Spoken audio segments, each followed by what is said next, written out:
जय श्रीराम. आपण लहानपणापासून लक्ष्मण रेषा ही गोष्ट ऐकत आलोय. पण आपल्याला माहीत आहे का, ही रेषा लक्ष्मणाने खरंच आखली होती का? आणि जर नाही, तर मग ही कथा आली कुठून? चला तर मग आज आपण जाणून घेऊया रामायणातील प्रसिद्ध कथेमागचं रहस्य. प्रभू श्रीराम सुवर्ण मृगाच्या मागे जातात.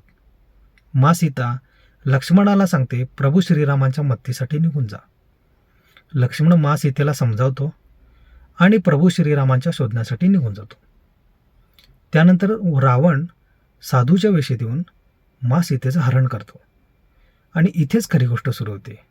वाल्मिकी रामायणात लक्ष्मणाने घराभोवती एक रेषा आखली आणि ती रेषा ओलांडू नकोस असे स्पष्टपणे सांगितल्याचा संदर्भ दिसत नाही. मग ही रेषा आली कुठून? पुढील काळात विविध रामायण परंपरा आणि लोकपरंपरेमध्ये ही लोकप्रिय झाली. म्हणजे काय? लक्ष्मण रेषा ही भारतीय लोकमानसात अतिशय प्रसिद्ध कथा आहे. पण तिचा संदर्भ समजून घेताना कोणत्या रामायण परंपरेबद्दल बोलतोय हे पाहणं महत्त्वाचं आहे. म्हणून तुम्हाला याच्यापुढे कोणीही विचारलं, लक्ष्मण रेषा खरंच होती का? तर फक्त उत्तर देऊ नका, वाल्मिकी रामायणात की कोणत्या रामायणात, हा प्रश्न विचारा. जय श्रीराम.